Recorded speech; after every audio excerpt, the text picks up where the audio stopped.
And in today's video, we're going to be covering two versions of the thumb fan, which is a wonderful, wonderful flourish card selection, everything in between, and just for selecting cards and just multi-use on how to do it, and just a fun slide overall to be able, or you can use in so many ways, from the basic advanced flourishes that we tend to do, card selections. Literally, it just serves a whole bunch of purposes, and I am just so excited to teach it today. So to begin, there's two versions, so I'll cover one first, and then the other version. I should start with the formal version of it covered. It's been featured in a couple different places. I believe Royal Road to Card Magic has covered it, so we can check into it from there.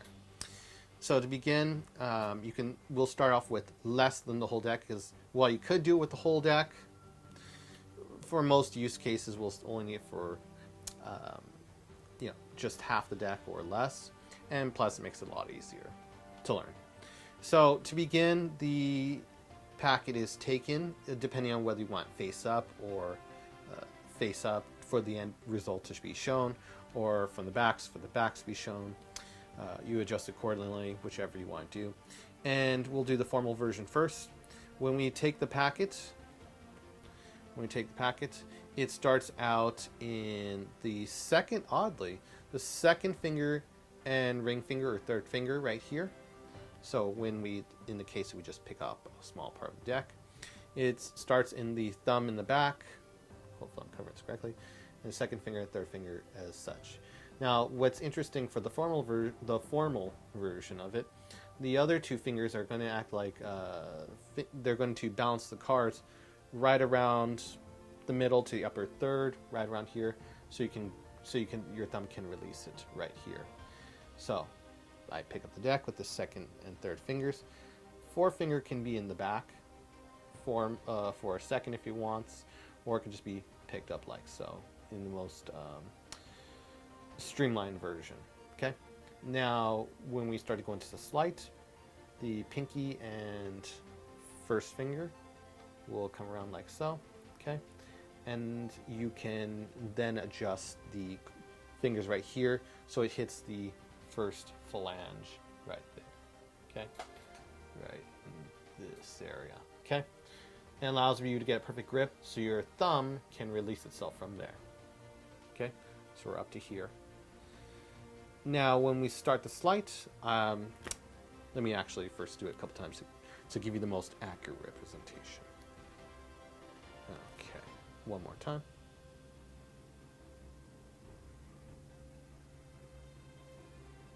Okay, so in this case, what we're going to do from here, so the thumb is right here, it can release. So then what happens in this case is we have the faces towards the audience. We're assuming we want to spread the backs, okay? But this is just for explanation purposes. We can actually have it down here. Normally it'll probably be down here. You could actually start like that. Yeah, you could go forward. It really depends on your artistic style and how you wish to communicate it. But let's just say, for example, we're going to have it towards the audience. I'm going to turn sideways so you can see what's going on for explanation purposes. Okay, so we picked it up, got it, and we turn. Now I should add the detail that we turn it. So thumb, it looks like it's on top, and then when it releases, it slides down the pack right here to the head of the angel.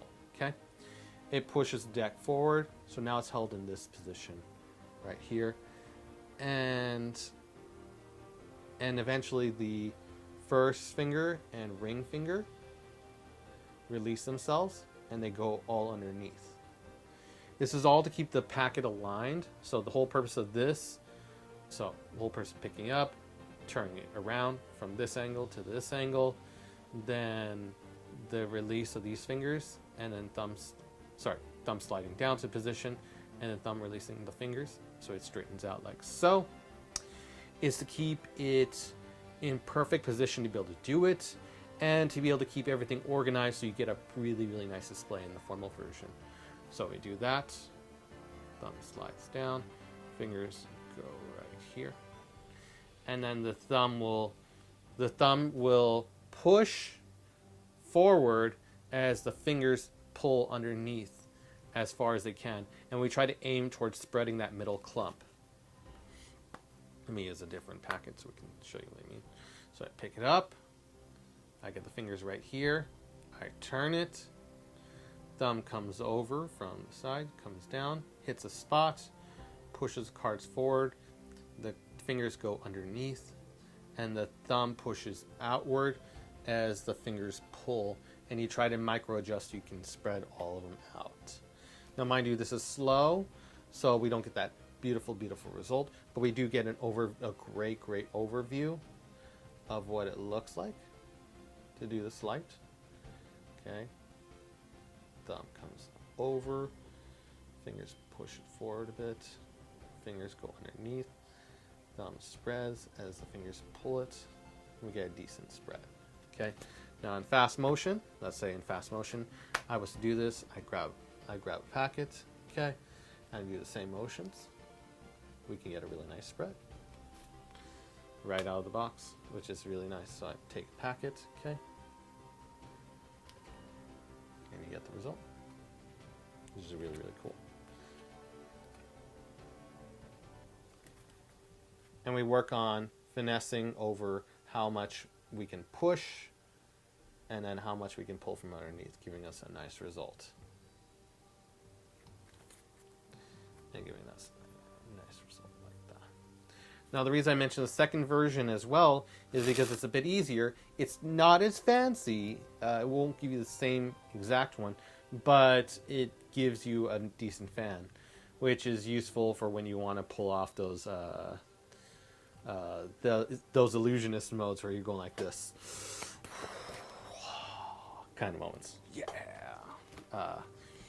So the second version of the thumb fan is interesting, and which what I just did was called an S fan or instant S fan, which is quite lovely. So to do the other version of the fan, we would in this case we can just, let's say, push off half the deck. So we step off half the deck if you want in this version. Okay. We are holding the deck in mechanics grip. We step it forward with the forefinger curling on the back, and then second and third finger just pushing it forward. Then we can take the cards in our first, second, and third finger, just like the ending position of where we ended at the formal fan, and then the thumb pushes as the fingers pull back, and you get the result. Now, mind you, I did in slow motion, but in normal motion, you get a good fan. Again, it won't give you, maybe you might get to nearly the same result, but for me, I get slightly less of a nice fan than if I did the formal version, or if I did it, the formal version, I keep all the cards square, and I have more room to spread, giving me a nicer spread. So, you do you, but it's really, really nice. So, when I do it, I just do two of the second version. So for the S fan, for example. So this is going to be an S fan and a thumb fan tutorial. Oh, wow. You get everything in between. So we just do the second version of the thumb fan twice. And I'm doing it in slow motion. So this one pushes. So it's good to practice with both hands. You push here. You can push and pull here. And then you can... I know it looks bad right now. We turn it up, it looks really decent. And this is a slow motion version of it. Okay. We'd probably want to keep it away from crotch shot areas, which Magic usually tends to do, especially in the recent Penteller Fool Us. Not looking at anyone. So what we're going to do is we push forward, and we can do it upwards, which looks really, really nice, giving a nice display of the cards.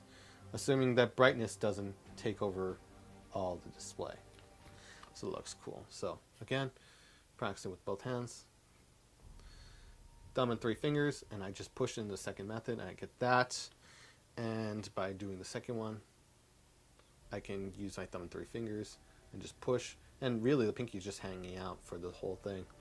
And then when you combine them, from the back, when you combine it into one continuous thing, you can get a really, really nice display.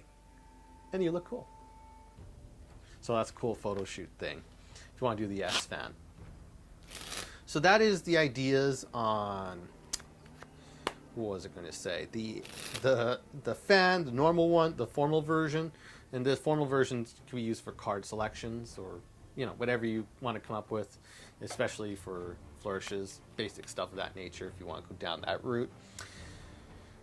And then the thumb fan version 2 is useful for maybe a little more flourishy stuff, a little more basic stuff, or just the version you just prefer. Go for it. No one's judging you but yourself. In all reality, what really matters is how you perceive it and what you get to do with it and how far you take it, which is pretty cool. One final note. This is just for, I wanted to, cards fell. We'll worry about them later. So one thing I want to mention is about the S fan. One thing I've noticed to make it a little bit faster in production instead of having to do the whole process. This is just my own subtlety. I step the deck forward and then I get in position right here, so where the packets are perfectly ready and perfectly positioned to just do a pop into an instant S fan, which is really, really nice for considering displays and you want to show everything. And say, hey, I want to show you the deck in a really flashy manner. Ooh, lots of flash. So that just looks really, really nice there. It just gives that a little pop for when you want to do it for that right occasion. So with all that said, I'm wishing everyone a wonderful day. Hope this video was useful to you in your journey to learning and understanding card magic to whatever you want to do. Like and subscribe, and I'll see you in the next video.